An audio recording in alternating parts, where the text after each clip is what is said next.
All right, I've got a couple of peeps that I've organised to come and chat with us today. So I'm just going to ask the people that I had arranged to come up. We've got Pastor Rod and Lynette, Danny, and Pete, my husband, to come on up.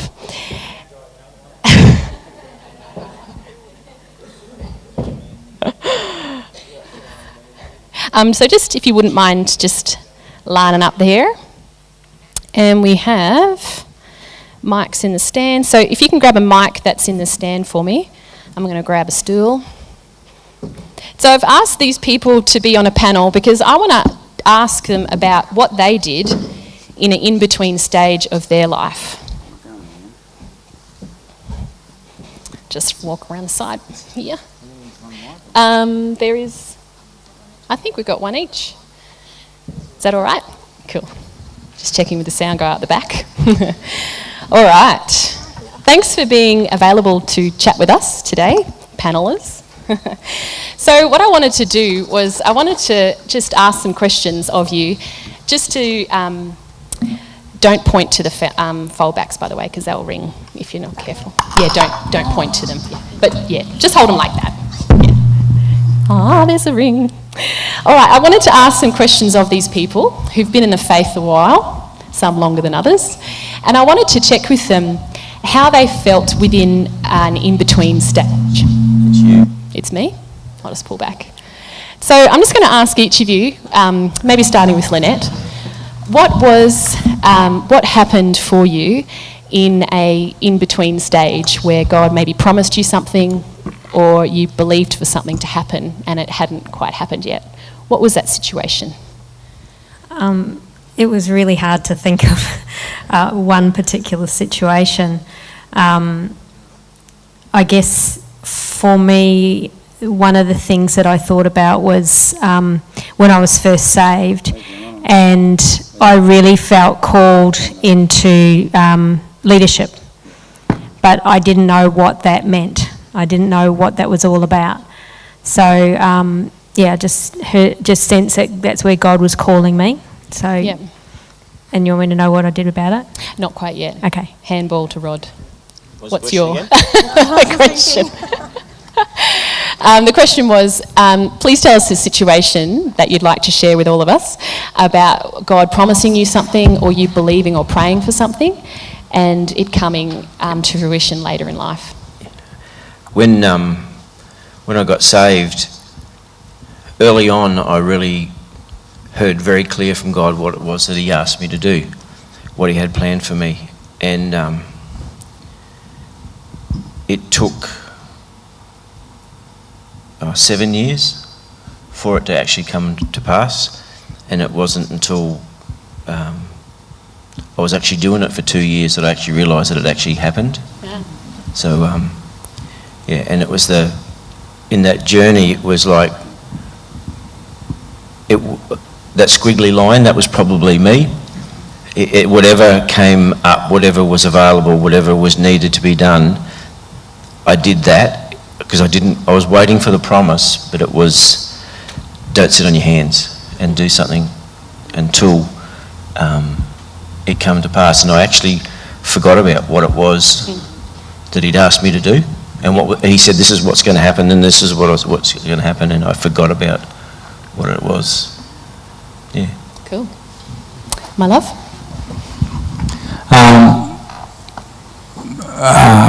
Back in early 2000s, I wanted to start my own business, get out of working for all the years I've been working with somebody else, and I sort of planned to do that, and that was back in about 2006, 2007, and then in 2010 I went through a marriage breakup that left me in a bit of a financial hole, pretty deep one, I sort of didn't, when it happened I sort of thought, well, that's the end of pretty much everything. And I got a scripture from God, which was something I've never sort of had before, that just one morning it just popped up on my phone from a Bible app that I've never worked for 6 months, and then one morning it was amazing actually. I woke up thinking, how am I ever going to afford to do anything or, you know, pay, just keep the house afloat. And I got up and I was actually walking to the toilet and I looked at my phone and there's this little icon on the top of it and I looked at it and I went, what's that? It was that long since I'd seen it. I'd forgotten what it was even for. And I flicked it down, it was a daily Bible verse and I went, and I clicked on it and it was, I'll provide all your needs in accordance with my riches and glory. And I just sort of stopped in my tracks and went, I just stood there staring at the phone and I went,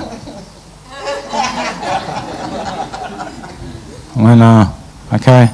And from that moment on I just went, I'll hold you to that, God, and I'll just trust you and we'll see what happens. And you're going to come back? We'll come back, yeah. Thank you. And Danny?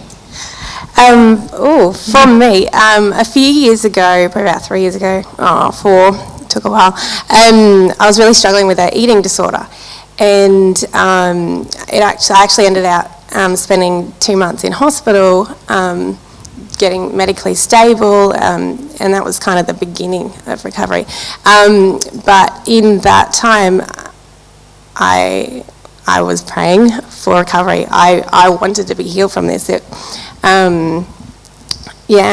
was something that I kept praying for. Sometimes I was not praying for it. I was a bit angry, but yeah, that's something that I prayed for.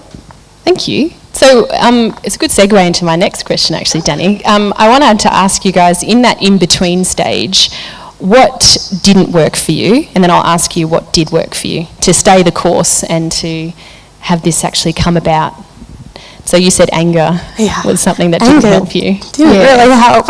Yeah. It's hard because, you get angry and then you kind of get frustrated that you're angry and you're like, it just goes around in this annoying circle. But yeah, getting angry didn't help, and things that I would do that would fuel that and really stewing over that frustration or just feeling like it's never going to end, and how, not being able to see the other side. Anger really didn't help. Yeah. What about you guys? Anyone can... I didn't struggle? No, I didn't really have it. I just sort of sat back and went, righto, God, you've promised it, and I'll just continue doing what I, feel I had to do, because in order to keep start a business, I really had to keep the house, so I had somewhere to work, and that was just the bank laughed at me. Anyway, but so I just sort of kept pushing forward, as ridiculous as my situation seemed. I just thought, I'm just going to keep going forward and just stand on what God said, and if it's not meant to be, He'll close the door, and if He's true to His word, then we'll just keep on rolling. So for you, it was just staying the course. Nothing there was no roadblocks in the way. Oh, there's plenty of them. Within yourself, I was trying to borrow $350,000 off the bank. Yeah. That was a bit of a roadblock, because when I asked them for 180, they said no. So that was a bit of a God miracle in itself. But there's heaps of roadblocks, but I just kept going forward in faith. Mm. For me, it was when I was going forward to what I was called to do, and it wasn't happening. Like I said, I literally lost sight of what it was, and so everything that came up, maybe this is it. And so I would do that and have a go, and I would love it, I would do it, and it was successful, and I'd go, and that wasn't it. And so it kept moving on. So there was like frustration, but in hindsight, when I look back at all those frustrations, that was training ground, and it was learning for what was still going to come. Yep. Cool. I think that there was times when I tried to do it myself, and I'm just going to make this happen, only to fall flat on my face. There were times when I did get frustrated with God, but the verse that keeps coming to me was Proverbs 3:5, trust in the Lord with all your heart and lean not on your own understanding. And I was trying to work it out for myself. I was brought up as a very independent person, so to trust and rely on God was a really hard thing for me to learn to do. But it says, in all your ways acknowledge him and he will direct your paths. So I had to keep coming back to God and not trying to step out and make it happen myself. Yeah. So thinking about that, what did you learn from that in-between stage? What are some gems that you took away from that time in your life? No smart comments, thanks. That's me out. No, you can, yeah, I'm just joking. But yeah, what was it that you learned from that time? That God's faithful.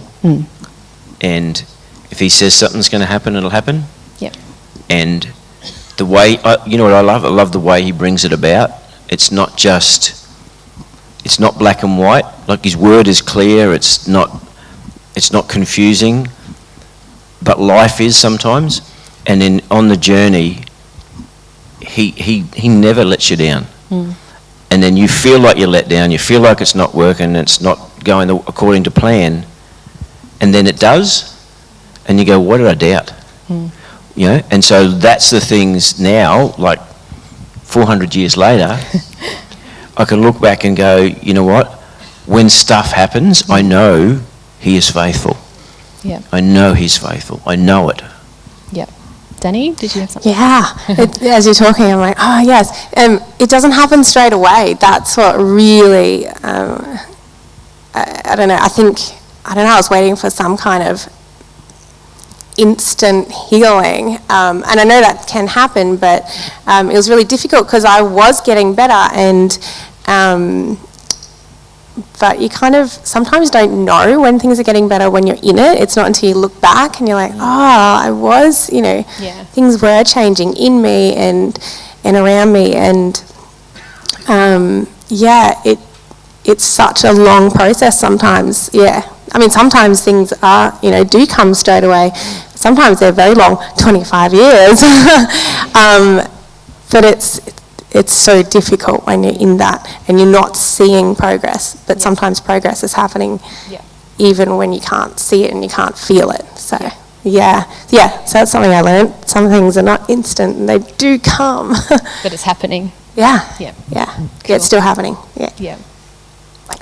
Yeah. Yeah.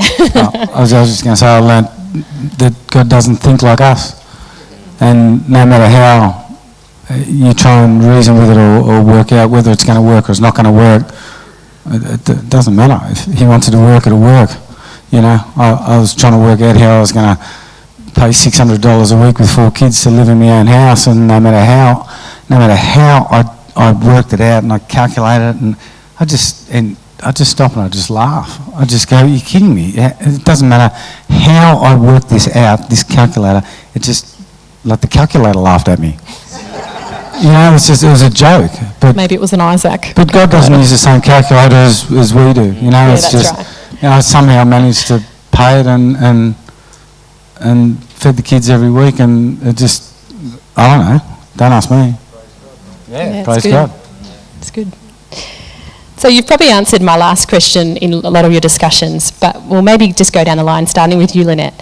What would you say to someone who's in the middle of an in-between stage right now, and the questions they may have, or just going through that? What would you help them with? I would say, probably sort of going back to that last question too, was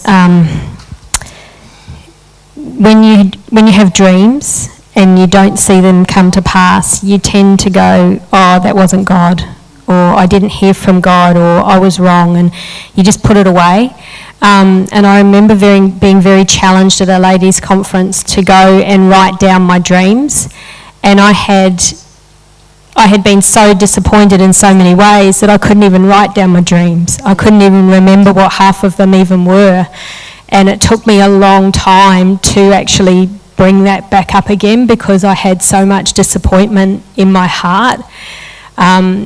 And I'd shut myself off to God in many ways, and I didn't even understand that I'd done that. I didn't recognise it. So don't give up on those dreams, because God hasn't given up on them. He hasn't forgotten them. He is there. Sometimes we put them away and cover them up just because of our own disappointments and discouragement. But God never forgets. He's always there. He is faithful. And like Pete said, he doesn't think the way that we do. And sometimes we think one thing is good for us, but God's got even better things for us than what we even think about. So, don't give up on God. Don't give up on the promises that He's given you, and don't give up on yourself, and don't give up on your dreams. Cool. Rod? I'm not sure if you'd noticed, but I get a little bit excitable and can't stand to sit still. As a kid, all my pyjamas had no knees in them from sliding around on the floor because I couldn't just sit still. So for me, doing this journey and having to wait for so long was like really hard. But in it, God used that hyperactive kid to do all this other stuff, which I learnt through, which helped me to become the man that I am now. So none of it was a waste of time. So often you can look at I was doing everything but what He asked me to do, but it was never a waste of time. All these things on the journey were all part of the picture. And He didn't say, you've got to do this and this and this and this to get to this. He just said, here, this is it. But to get there, I had to go through all of these squiggles to get to there, which when I look back on it was very much a part of His plan. So sometimes in the middle of it, when you're doing something or it doesn't look like what the finished product is supposed to be, just thank God that you are on the journey. Yeah. You're on the journey. Just don't give up. I could have sat down and waited for it with my arms folded and said, okay, I'll just wait for it to come to pass. We have to do something in that. Abraham had to sleep with his wife. It wasn't an immaculate conception. He still had to act on what God had said for him to do, of what was going to happen. So he had lots of practice, 25 years of practice. Don't give up. Don't give up. What would you tell someone who might be going through? I'd just say, look, don't lose faith. If God's given you a promise, don't lose faith and don't believe what your human mind says is impossible, because anything's possible. In the same light, though, if it doesn't come to fruition as you're imagining it or as you dreamed, don't lose faith in God regardless. We've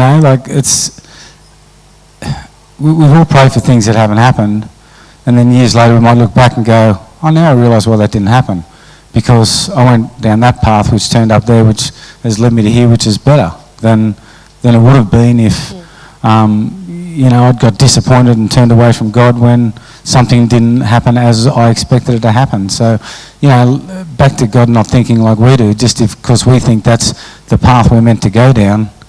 If you get deviated, well, just keep your eye on God and keep faithful for Him, and eventually He'll take you around the block and get you back where you got to go. Preach it, brother. Danny. I would say surround yourself with people who are going to walk beside you in that. Sometimes I think that's really helpful. You don't have to be alone in it, and you can talk about some of the things that you're struggling with, and even though you're still believing for something or praying for something, and there are, you do struggle with. It's not always pleasant. You're not always excited and positive. So when there are hard times, don't beat yourself up over it. It's okay. That happens, but continue to walk the path. And with people beside you. I think that really helps sometimes to surround yourself with encouraging people. So yeah. Awesome. Thanks everyone. Well, 4 of you. Please thank them for me. Panelists, thank you. Isn't it, hindsight can be a bittersweet thing, because you can realise where God has brought you, but you can also know and understand where you may have gone wrong. But God never wastes anything. Okay, it's good.